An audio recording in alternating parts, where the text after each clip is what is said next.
Esas bombas nucleares están cogiendo polvo, las bombas nucleares están cogiendo polvo, esas bombas nucleares están cogiendo polvo. Esas bombas nucleares están cogiendo polvo, las bombas nucleares están cogiendo polvo, las bombas nucleares están cogiendo todo el polvo. Se acabaron las mentiras, se acabaron las verdades, tirarlas en las ciudades, tirarlas en las ciudades. Arrojarlas por los aires por si acaso olvidan Marte. Tirarlas por todas partes, tirarlas por todas partes.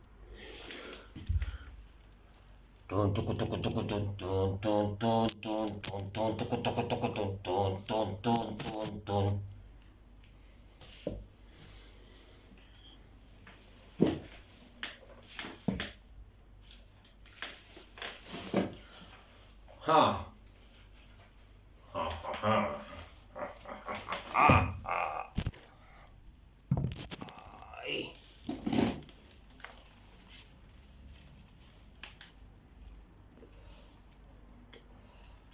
Da un pedito.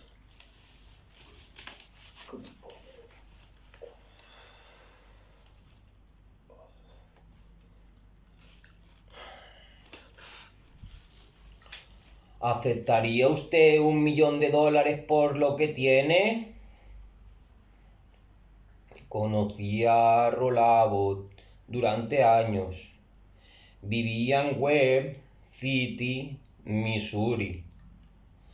Era quien organizaba mis conferencias. Un día vimos en Kansas City y un día nos vimos en Kansas City y me llevó en su automóvil a mi granja de Belton, Missouri. Durante el viaje le pregunté cómo se defendía de las preocupaciones y me contó una historia tan alentadora que nunca lo olvidaré. Yo solía preocuparme mucho, me dijo, pero un día de primavera de 1934, cuando iba por la calle West Dougherty, en West City, vi un espectáculo que desvaneció todas mis preocupaciones. Todo sucedió en 10 segundos, pero en ese tiempo aprendí acerca de cómo se debe vivir más de lo que había aprendido en los 10 años anteriores.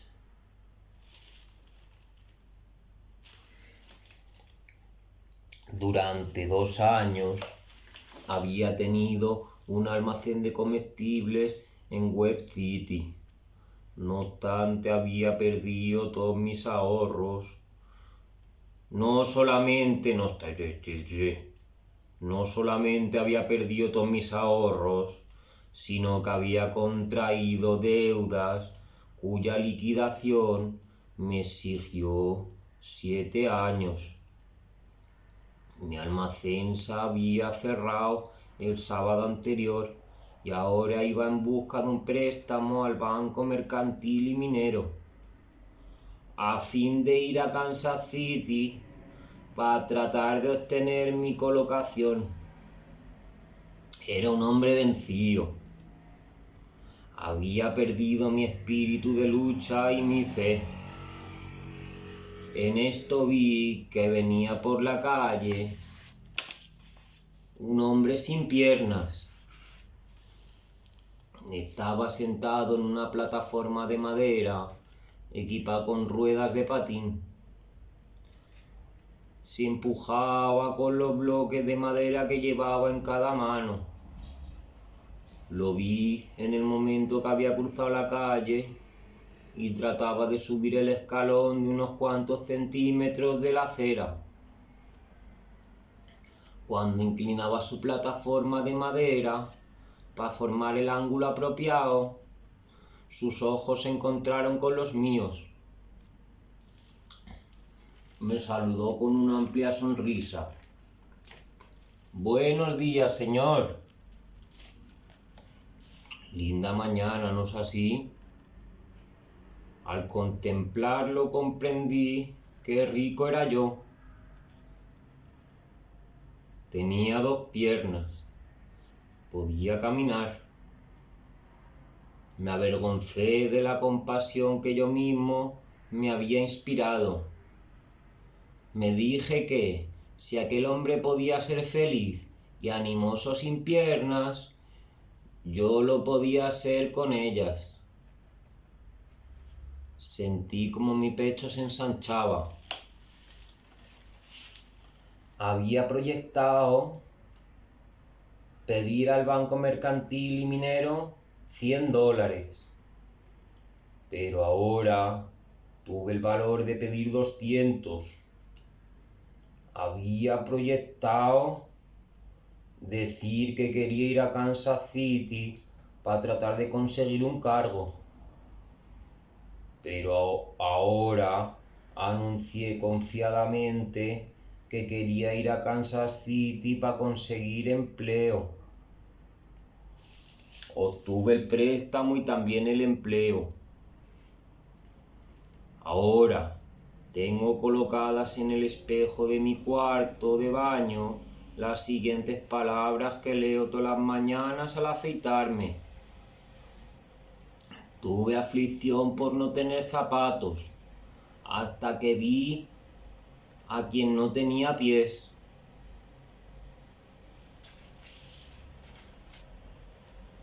En una ocasión pregunté a Eddie Rickenbacker cuál era la más importante de las lecciones que había aprendido al permanecer a la deriva de sus compañeros en balsas salvavidas durante 21 días, perdidos sin esperanza alguna en el Pacífico. Y la contestación fue: lo más importante que aprendí entonces fue que si se tiene agua para beber y algo para comer en la medida suficiente, no hay motivo alguno para quejarse.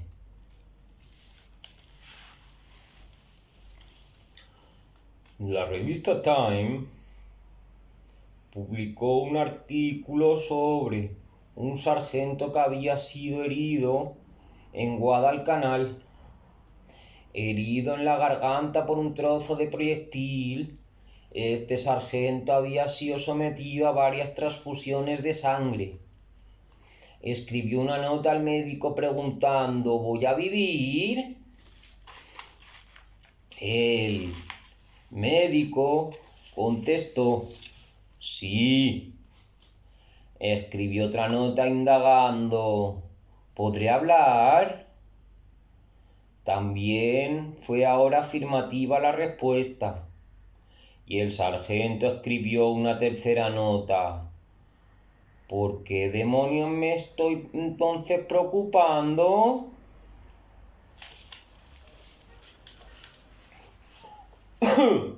¿Por qué usted no se detiene en su rumiar ahora mismo y se pregunta: ¿por qué demonios me estoy preocupando? Verá probablemente que este porqué es relativamente insignificante. Aproximadamente un 90% de las cosas de nuestra vida están bien y un 10% mal. Si queremos ser felices, todo lo que debemos hacer es concentrarnos en el 90% que está bien y pasar por alto el 10% restante. Si queremos estar preocupados y amargados y acabar con úlceras de estómago, todo lo que debemos hacer es concentrarnos en el 10% que está mal y pasar por alto lo demás.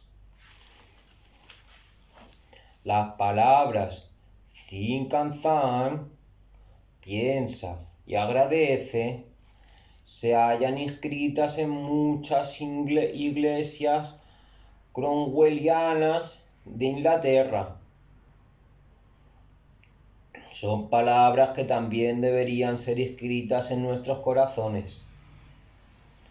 Deberíamos pensar en todo lo que merece nuestro agradecimiento y dar gracias a Dios por nuestras abundancias y prosperidades. Jonathan Swift, autor de Los viajes de Gulliver, era el más devastador de los pesimistas de la literatura inglesa. Lamentaba tanto haber nacido que ayunaba y llevaba luto cuando cumplía años. Sin embargo, en medio de su desesperación, el supremo pesimista de la literatura inglesa, Jonathan Swift, alababa el gran poder curativo de la alegría y la felicidad. Declaró: los mejores médicos del mundo son el doctor Dieta, el doctor Quietud y el doctor Alegría. Usted y yo podemos obtener los cuidados del doctor Alegría de modo gratuito y a todas las horas del día, fijando nuestra atención en todas las increíbles riquezas que poseemos,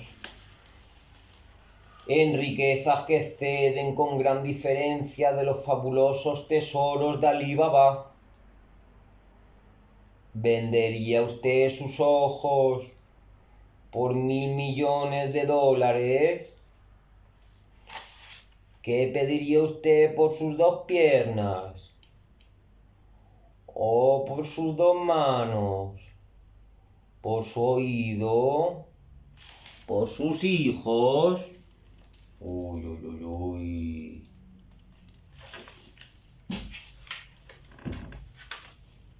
Por su familia. Sume todas las pérdidas y verá que no vendería lo que posee por todo el oro que hayan acumulado todos los Rockefeller, los Ford y los Morgan juntos. ¿Es que sabemos apreciar todo esto? Ah, no. Como dijo Schopenhauer, raramente pensamos en lo que tenemos, sino siempre lo que nos falta. Sí, la tendencia a pensar raramente en lo que tenemos y siempre en lo que nos falta es la mayor tragedia del mundo. Probablemente ha causado más miserias que todas las guerras y las enfermedades de la historia.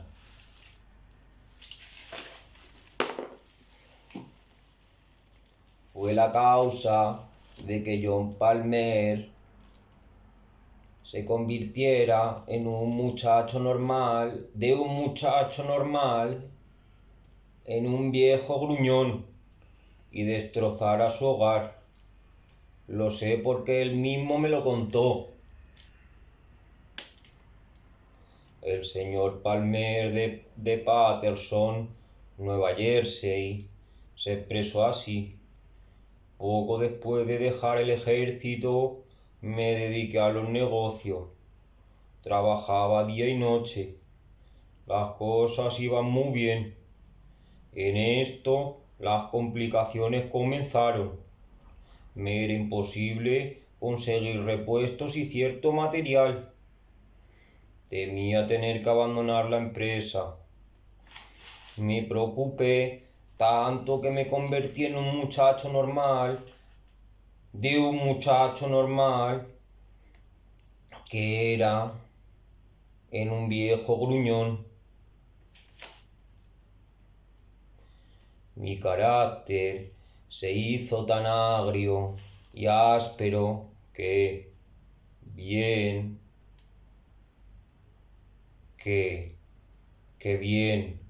aunque no me di cuenta de ello entonces, estuve a punto de perder mi feliz hogar. Un día, un joven veterano inválido que trabajaba conmigo me dijo: John, Debería darte vergüenza. Parece que eres la única persona en el mundo con dificultades. Supongamos que tengas que cerrar el taller durante algún tiempo. ¿Y qué? Empezarás de nuevo en cuando la situación se normalice. ¿Cuánto? Tienes muchas cosas que agradecer y te pasas el día gruñendo. ¿Cómo me gustaría estar en tu lugar?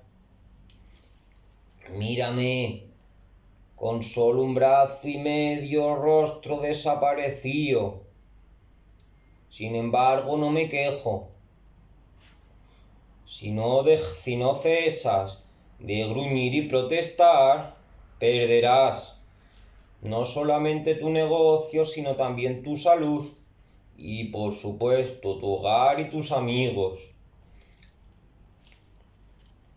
Y estas observaciones me hicieron detener en el camino que seguía. Me hicieron comprender que lejos había ido ya. En aquel momento decidí cambiar y ser el de antes. Y lo hice. Una amiga mía, Lucille Blake, tuvo que temblar en los lindes mismos de la tragedia antes de aprender a ser feliz con lo que tenía en lugar de preocuparse por lo que le faltaba. Conocí a Lucille hace años, cuando los dos estudiábamos redacción de cuentos en la Escuela de Periodismo de la Universidad de Columbia. Hace unos cuantos años recibió la mayor sacudida de su vida.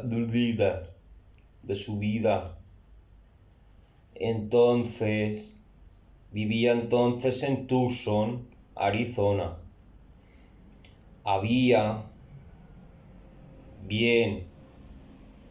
Aquí está la historia que me contó. Había estado viviendo en un torbellino, estudiando órgano en la Universidad de Arizona, dirigiendo una escuela de declamación en la ciudad y dando clases sobre crítica musical en el rancho de Desert Willow Ranch, donde residía.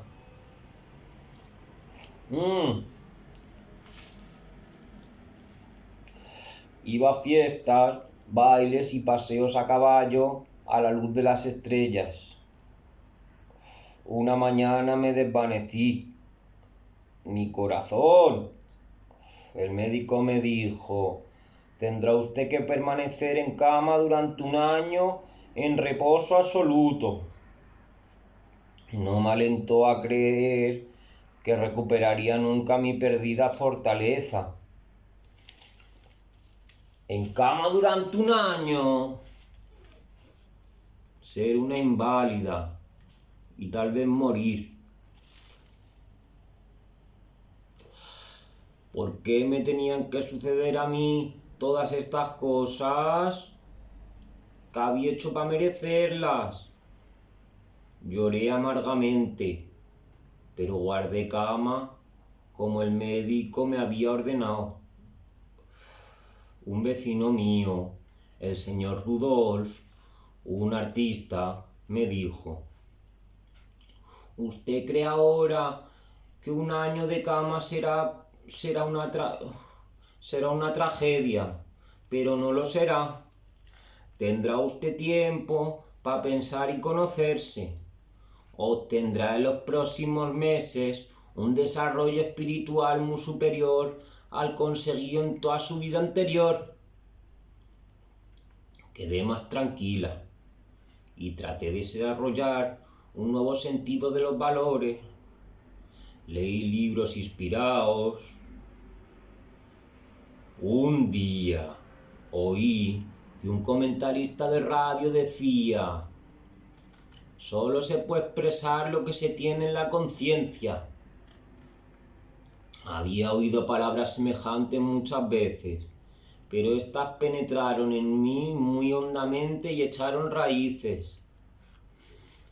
Y decidí tener únicamente los pensamientos que me atraían, pensamientos de alegría, felicidad y salud. Me esforcé cada mañana en cuanto me despertaba a recordar las cosas por las que debía estar agradecida. No sufría. Tenía una hijita muy linda. Veía muy bien. Tenía un buen oído. Oía música deliciosa por la radio. Tenía tiempo para leer. Buena casa. Buena comida. Buenos amigos. Estaba tan animada y tenía tantas visitas que el médico puso un cartel diciendo que solo se admitía un visitante a la vez y a determinadas horas. Han pasado 9 años desde entonces y ahora mi vida es una vida plena y activa. Estoy profundamente agradecida por el año que pasé en la cama. Fue el año más valioso y feliz que pasé en Arizona. La costumbre que adquirí entonces de enumerar mis bienes cada mañana sigue conmigo. Es una de mis más preciadas posesiones. Me avergüenza comprender que nunca aprendí realmente a vivir hasta que temí morir.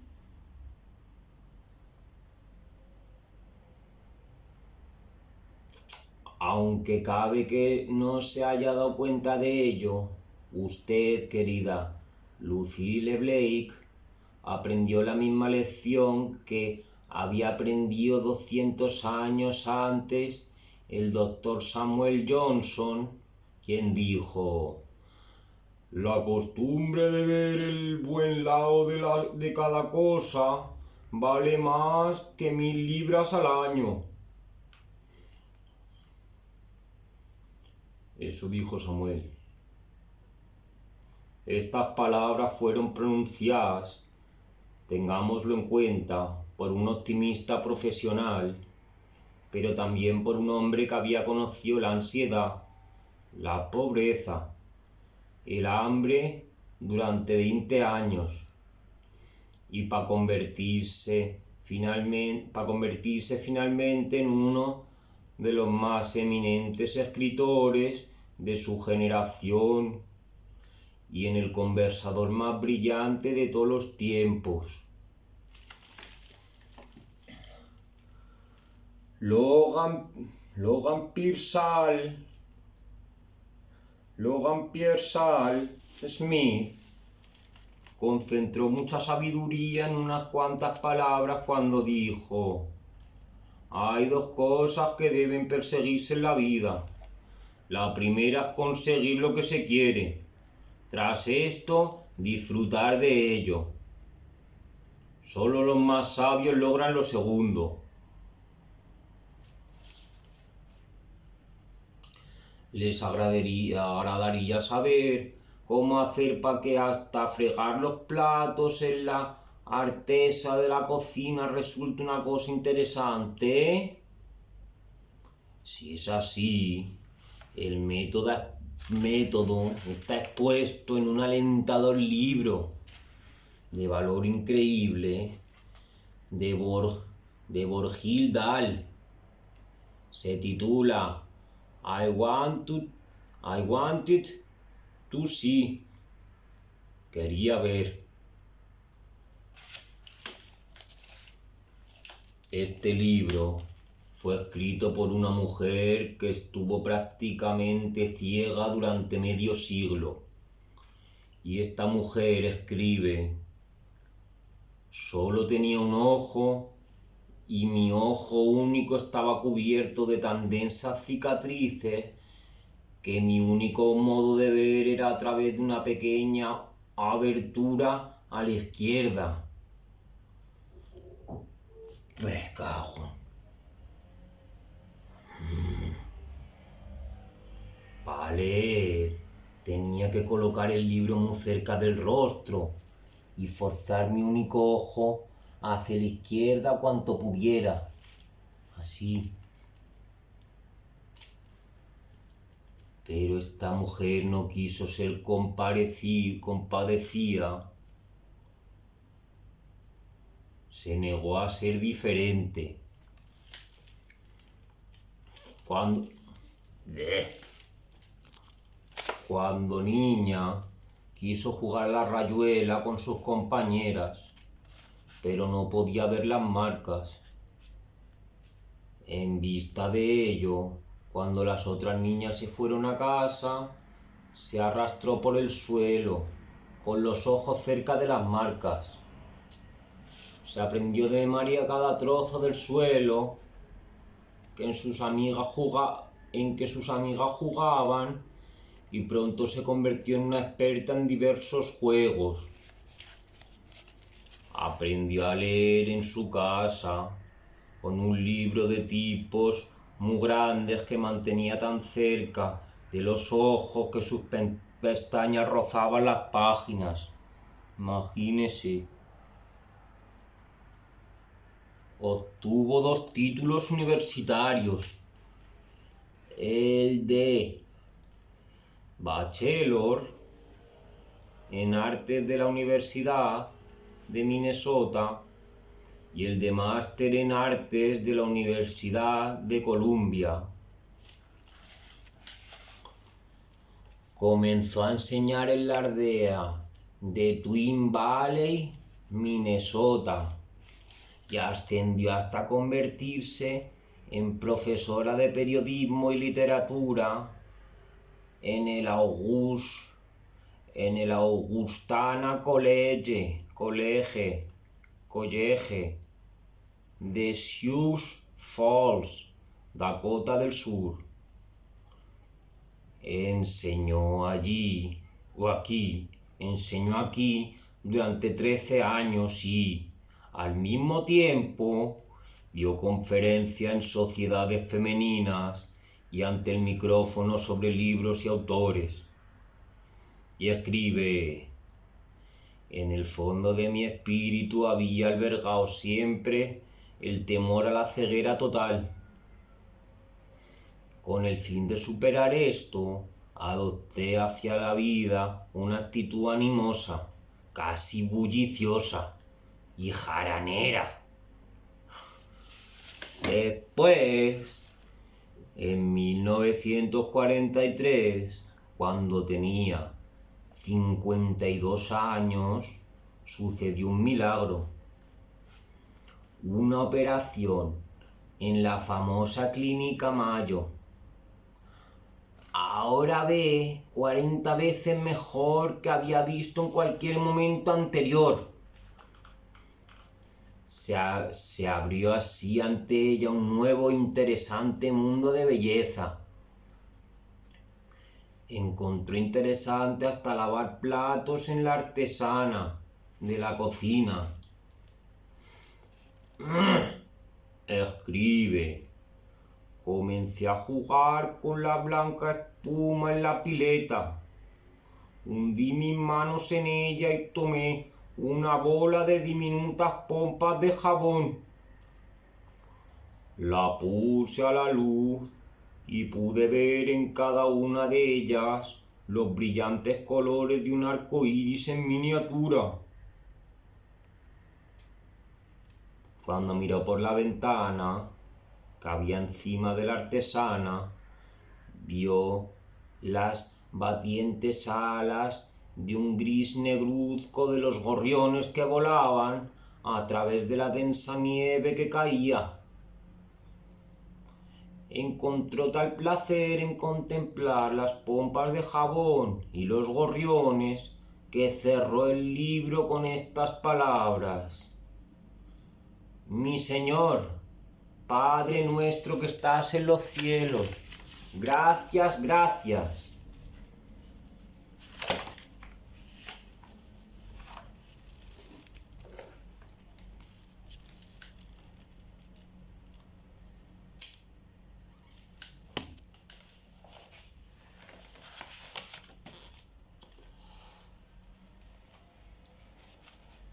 Imagínese agradeciendo a Dios por poder lavar platos y ver arcoíris en las pompas de jabón y gorriones volando a través de la nieve.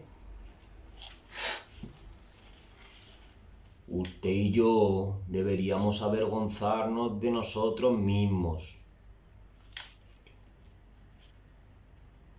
Todos los días de nuestra vida hemos vivido en un país de magia y de belleza, pero hemos sido demasiado ciegos para ver y estábamos demasiado ahitos para disfrutar. Recordemos, contemos nuestros bienes, no nuestros problemas. Qué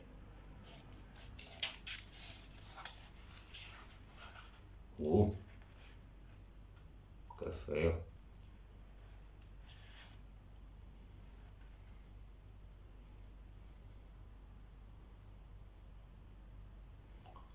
Recordemos que nadie patea a un perro muerto.